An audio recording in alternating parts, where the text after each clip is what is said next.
안녕하세요. 메디토크 신일섭입니다. 오늘의 주제는 트럼프, 지금 급한 불은 유가라고, 일론 머스크, 난 이미 백악관 떠났고 이제 화성으로 떠날 거니까 입니다.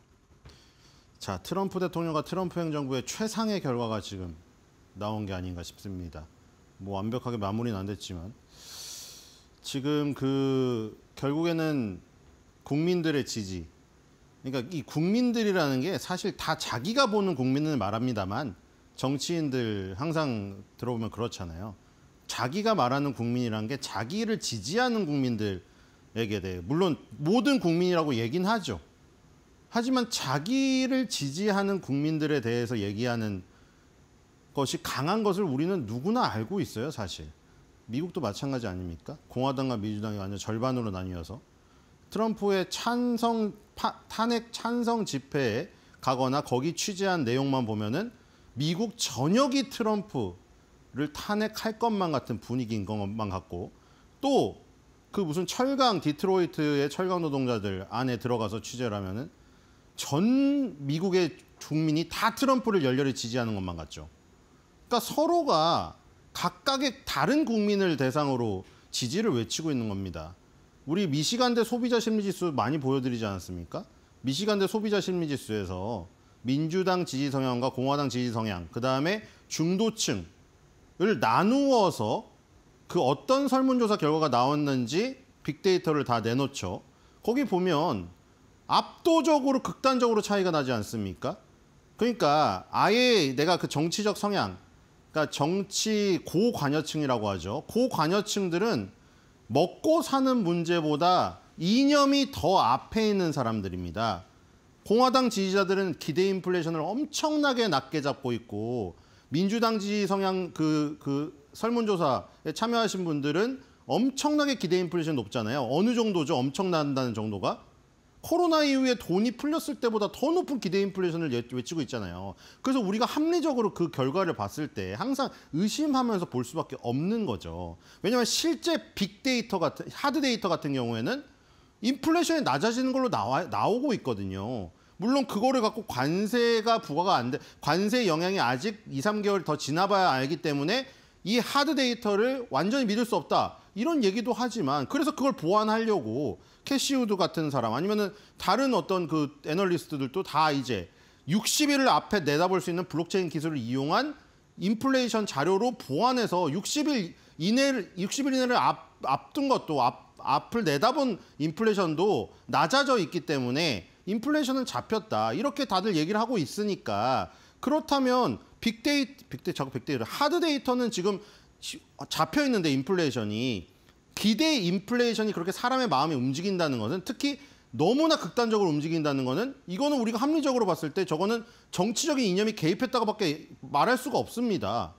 그러니까 지금 민주당 지지 성향 그 지지자들은 그냥 예를 들어서 뭐 계란이나 뭐 지금 베이컨을 그냥 적당히 먹고 있는데 그 전이랑 똑같이 아침 식단에 들어가 있어요. 그럼에도 불구하고 계란값, 베이컨값이 너무 치솟아서 이제 못 먹을 것 같다고 얘기하는 것이고, 공화당 지지 성향은 뭐예요? 극단적으로 얘기해서 계란 2알 먹던 거, 스크럼블 좋아하잖아요. 스크럼블 2개 먹던 거를 하나 먹고 있음에도 불구하고 기대 인플레이션은 그냥 말 안 하는 거예요, 설문조사에서. 근데 그걸 두면 극단적인 사람 빼고 중도층은 뭐에 관심이 있습니까? 먹는 거에 관심이 있죠. 우리도 항상 어떤 선거 기간에 뉴스 그 기자분들이 가갖고 막 인터뷰 하잖아요. 길거리 시민들을 대상으로. 근데 거기서 특히 이런 답변하는 사람들이 중도층이죠. 뭐 이번에 뭐 학자금 대출을 받았는데 어떤 이런 학생, 아니면 좀 직장을 다니는데 뭐가 어렵고, 뭐 자영업자인데 지금 먹고 살기 어렵고, 이 얘기하는 사람들은 먹고 사는 문제에 관심이 있는 중도층입니다. 그러니까 그 사람들한테 더욱더 직접적인 영향을 미치는 게 바로 유가예요. 왜냐하면 지금 트럼프가 계속 외친 게 뭐죠? 바이든이 조류 독감 걸렸다고 해서 닭을 전부 학살하는 바람에 계란 가격이 폭등해서 부활절에 계란도 못 먹고 감자로 계란 가짜를 만들어서 할 뻔했는데, 부활절에 이렇게 계란 축제를 할 수 있는 거, 백악관에서 계란 굴리기 할 수 있는 거 다 누구 덕이다? 내 덕이다. 내가 계란 가격을 잡았으니까. 그 다음에 유가. 1갤런당 2달러 밑으로 떨어뜨린 사람이 누구냐? 나다. 베이비 취임 초부터 대선 운동 기간부터 계속 외쳐가지고, 그래서 그 두 개 잡아서 인플레이션이 완전히 안정적이고 전혀 인플레이션이 없기 때문에 이게 이 상황 속에서도 금리 인하를 안 하는 파월은 멍청이고 느림보 거북이다 이렇게 자신 있게 계속 귀에 딱지 앉을 때까지 외칠 수가 있는 겁니다. 그리고 그게 누구한테 더 중요하다고요? 먹고 사는 문제에 그의 중요점을 주는 중도층에게.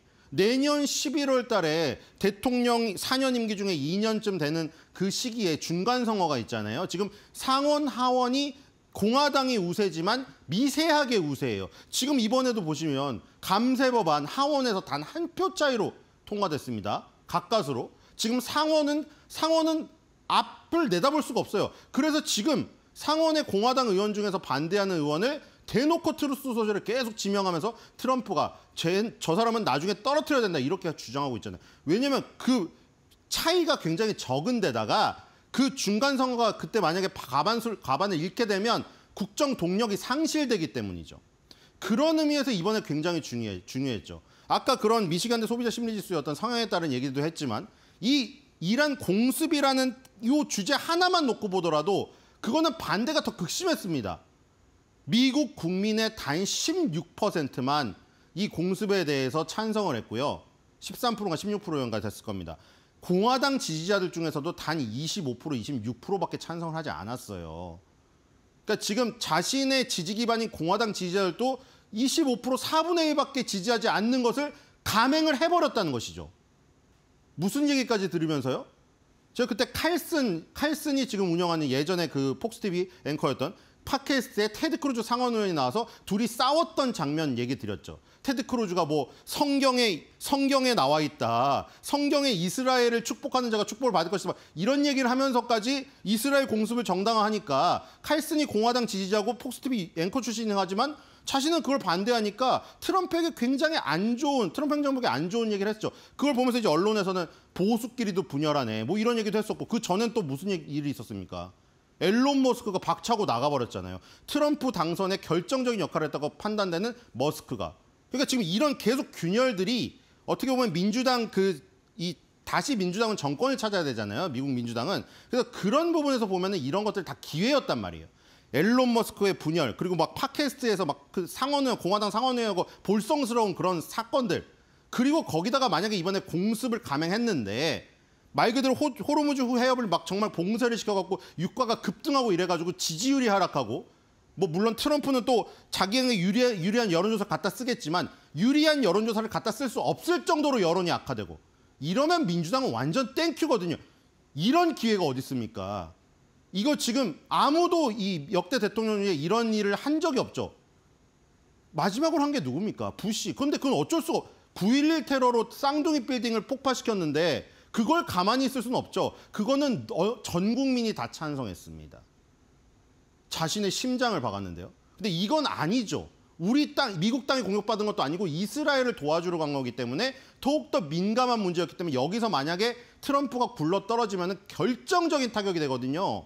근데 뭐 물론 트럼프도 그걸 모를 리가 없겠죠. 지금 민주당에서는 트럼프가 뭔가 미끄러져가지고 완전히 몰락하는 거를 바라고 있겠지만 트럼프는 그렇게 호락호락하게 당할 것 같지가 않아요. 지금 여러 가지 상황을 보면은. 이것도 지금 호르무즈 해협을 봉쇄할 수 없을 거라는 그걸 봉쇄하면 외통수에 걸린다는 걸 알고 있었기 때문에 이걸 하는 게 아닌가.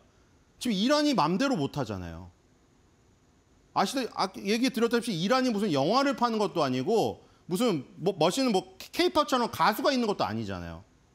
팔 게 없습니다. 먹고 사는 게 석유 팔아서 먹고 사는 거예요.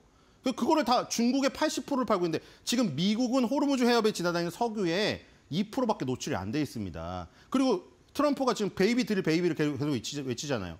자기네 나라 땅에 있는 석유를 더 파면 돼요. 아무 상관이 없어요. 그 호르무즈 해협을 봉쇄해서 피해를 보는 거는 중동 국가들하고 중국이에요.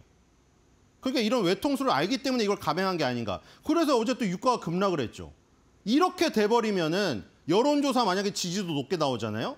그럼 아무 상관이 없어요. 앨런 머스크랑 무슨 싸운 거, 테드 크루즈랑 칼슨이 싸운 거 이런 거 다 무마됩니다. 트럼프는 또 얘기하겠죠. 봐라. 이렇게 열렬하게 나를 지지하고 있다. 그리고 또 그 얘기하겠죠. 나는 대선에서 압도적인 지지로 당선이 됐고 7개 경합주에서 완전히 빨간색으로 물들인 사람이다. 이렇게 국민들이 지지하고 있는데 감히 이 국민들의 뜻에 반대해 이렇게 외칠 수가 있기 때문에 국정 동력이 계속 돌아가게 되죠. 그러니까 제일 중요한 거는 아까 말한 거예요. 극단적인 지지층으로 나눠져서 민주당 지지하는 사람, 공화당 지지하는 사람 끝까지 그냥 지지해요. 먹고 사는 문제 상관없어요. 굶어 죽든 말든. 근데 이제 중도층이 문제인데 중도층은 유가에 관심이 많단 말이에요. 그리고 인플레이션. 만약에 그걸 잡으면 이제 중도층은 공화당 쪽으로 가겠죠. 그럼 거기서 5대5 싸움에서 5.5 대 4.5가 되는 겁니다. 그럼 이제 트럼프가 이런 한 행위들, 이런 것들을 걸고 넘어지 건덕지가 없어져 버리는 거죠. 그러니까 지금 이제 어제의 상황을 타임라인대로 보면 이제 B2가 귀환을 합니다. 37시간의 작전을 마치고 미주리주 공항으로 귀환을 해가지고 착륙했는데도 착륙도 굉장히 부드럽더라고요. 저는 엄청나게 무거운 전 폭격기잖아요.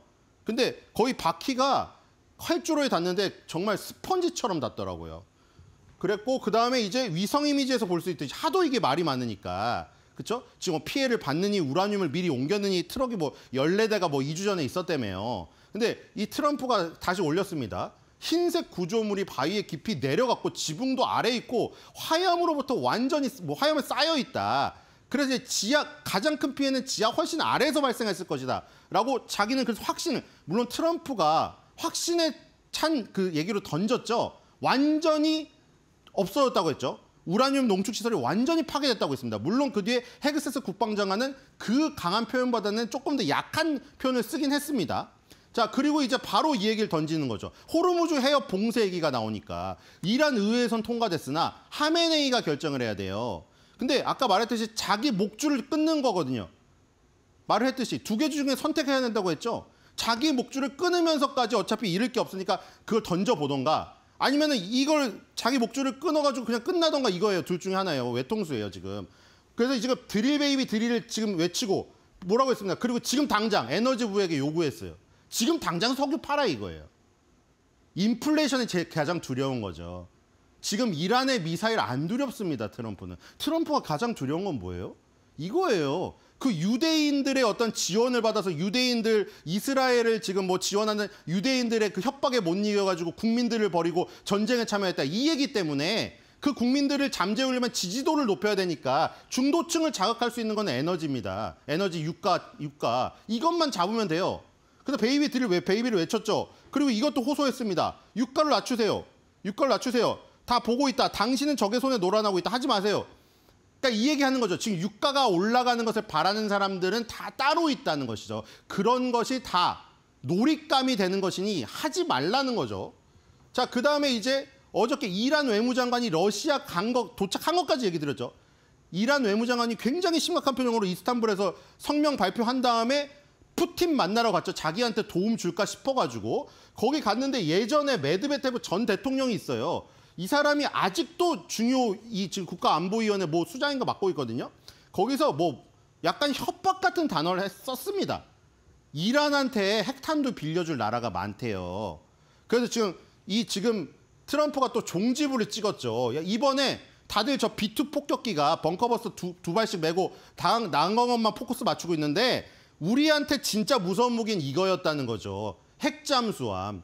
핵잠수함에서 순항미사일 발사한 거 그거는 지금 간과하고 있다는 거죠. 우리한테 핵잠수함이 있다. 감히 무슨 핵탄두를 누구한테 빌려주고 이런 말은 아주 경솔한 발언이라고 했고요. 자, 그다음에 이제 여기서 공격이 일어났는데 웃깁니다, 지금. 자, 공격이 일어났는데 이 자존심이 있잖아요. 뭐라고 했는지 아세요? 이란에서?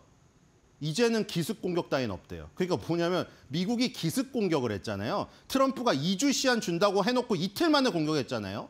그거를 약간 그렇게 얘기를 하는 거죠. 굉장히 비겁한 사람이다. 그러니까 자기 자존심인 거예요. 근데 비겁한 사람이라고 얘기를 하는 거를 몰래 다 싸놓고 얘기를 해야지. 이거를 쏘기 전에 다 얘기를 합니다. 그러니까 비겁한 사람이니까 우리는 정정당당하게 말하고 하겠다는 거예요. 그러니까 이미 다 통보했습니다. 카타르 정부랑 미국한테 미군 카타르에 있는 미군 기지에 쏘겠다고 다 통보를 하고 왜 우리는 통보를 하냐면 너넨 기습 공격했지만 우린 정정당당하게 통보하고 한다고 통보를 했어요. 아무 의미가 없죠. 예전에도 이런 적 많이 있었죠. 빈 땅에다 쏘는 거. 미리 알려줬으니까 미군들은 다 뺐습니다. 그러니까 그냥 땅에다 쏜 거죠. 대신에 이란 자존심을 세워준 거죠. 그러니까 결국 어떻게 됐어요? 호르무즈 해협은 봉쇄 못하니 자기 목줄 끊는 거니까 자존심 세우려고 그냥 말해놓고 미사일 발사한 거예요. 지금 14발 발사됐는데 트럼프 말로는 13발은 격추됐고요. 한 발은 아무 위협이 없었대요. 뭐 빈 땅에 떨어졌거나 오발탄 났겠죠. 자, 이렇게 결국 결론이 났습니다. 자, 그다음에 일론 머스크 난 이미 백악관 떠났고 이제 화성으로 떠날 거니까.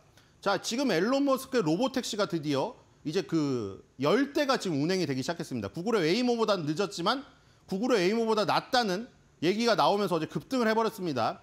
자, 그리고 일론 머스크, 역시 일론 머스크는 자기 자리가 어울리는 것 같아요. 그렇죠? AI 스타트업 스쿨 이런 데 나와가지고 정말 과학적인 단어들, 어제 물리 단어 많이 나오더라고. 머리 아프더라고. 막 무슨 처음 들어보는 물리 단어 막 X는 뭐가 나와요 막. 근데 그게 어울리더라고. 역시 백악관에서 막 정치 얘기하고 무슨 나치 경례하고 이거 전혀 안 어울리더라고요. 뭐 얼굴 표정도 밝아요. 그래서 여기서 무슨 얘기를 했냐면 AI 스타트업 스쿨, 이 지금 회의 이름도 딱 맞지 않습니까? 이런 얘기를 했어요. 100년 동안, 100년 살진 못하겠죠. 뭐 100년 살 수도 있겠죠. 의료 기술을 바꿔가지고. 100년 뒤에는 어떻게 생각하느냐. 지금 그 테슬라 투자자분들을 가슴 두근거리게 하는 캐시우드가 5년 내 $2,700 간다는 그 근거의 하나잖아요. 지금 근거의 첫 단추가 로보택시가 시작이 됐고, 그 다음에 이 옵티머스 로봇 아닙니까? 지금은 뭐 협동 로봇이라고 F&B, 푸드 앤 베버리지에서 뭐 로봇 이런 거이지만 나중에 인간형 로봇. 예전에 말했죠. 스타워즈의 그 금색 로봇이랑 은색 로봇 두 개가 집안에 돌아다닌다고? 100년 뒤에는 인간보다 휴머노이드 로봇이 5배 이상 많을 것으로 예측한다고 합니다. 이런 것까지 다 감안한 테슬라의 가치를 캐시우드는 그렇게 매긴 거고요. 자, 그다음에 문명의 진행상을 보는 방법을 알려줬는데 완료율이라고 합니다. 근데 지금 일론 머스크가 보는 지금 우리 문명의 완료율의 퍼센트는 지구 에너지의 1, 2% 정도밖에 활용 안 했다고 합니다. 게임으로 따지면 100레벨이 있다면 지금 이제 1, 2레벨이에요. 이렇게 주장하고 있습니다. 그러니까 엄청나게 성장할 수 있다는 것이죠. 지능 빅뱅의 아주 초기 단계에 있다. 그리고 30년 안에 이거는 맨날 꿈꾸던 거 아닙니까? 화성으로 가는 걸 꿈꾸고 있죠. 전기차를 만드는 게 꿈이 아니에요. 화성으로 인류를 이주하는 게 꿈인데 30년 안에 화성은 자립적으로 발전시킬 수 있을 것이고, 그 다음에 뭐 외계인을 왜 한 번도 보지 못했을까? 이렇게 기술이 발달했으면 외계인이 미리 봤을 텐데 하는 거품의 역설의 걱정은 있으나 어쨌든 계속해서 기술을 발전시키다 보면은 어떤 그 궁금증을 해결할 수 있을 것이다 얘기를 했고요. 또 이런 것도 있죠. 원숭이 중 한 마리가 시각이식 했죠 지금. 그래서 시력을 완전 잃은 사람들에게 시각이식해서 새 눈을 찾는 이 사업도 있죠. 그렇죠? 그리고 뭐 다중 스펙트럼에서 파장을 할 수 있다. 그다음에 AI 그록 3가 있지 않습니까? 최대한 진실을 추구하는 AI를 만드는 것을 목표로 하고 있답니다. 지금 AI 챗GPT도 많이 쓰시고 많이 쓰시죠. 퍼블릭시티도 많이 쓰시고. 거기서 가장 단점이 뭐예요? 할루시네이션. 옛날에 스타크래프트 나왔던 거. 허상의 효과. 허상이나 가짜가 굉장히 많거든요. 그런 것 때문에 지금 AI를 직접적으로 막 뭐 쓰기가 그럴 때가 있어요. 보고서라던가 변호사가 업무 볼 때라거나 이럴 때. 근데 이 최대한 진실을 추구하는 할루시네이션을 없애는 AI를 만드는 게 목표라고 합니다. 자, 그리고 이제 마지막으로 이제 외계인이 어디에 있는지, 우주가 어떻게 시작됐는지 이것도 아마 AI가 말해줄 시대가 올 것이다라고 얘기를 했습니다.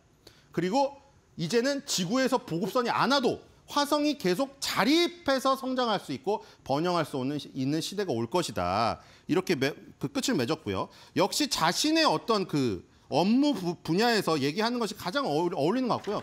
요즘에 그 릴도지라는 분 이거 많이 보셨을 거예요. 정말 AI 기술이 어디까지 발전된 것인가. 저 처음에 보고 막 너무 진짜 같아가지고. 자, 산악회를 결성해서 하도 이제 싸운다고 하니까 지금 결론은 어떻게 났죠? 서로 싸우고 화해는 서로 안 받고 관심 없다고 하고 끝났어요. 서로 일정이 바쁘니까. 근데 이제 이런 모습을 바라시는 분들이 많더라고요. 그래서 일론 머스크랑 트럼프 대통령이랑 손잡고 산악회 가입해서 등산도 하고 내려오면서 막걸리 파전도 먹고 이런 것들이 있는데, 자, 저런 모습을 바라시는 분이 많이 있겠죠. 자, 오늘의 한 줄 매도평입니다. 트럼프, 일론, 등산 후 막걸리 한 잔쯤은 괜찮잖아.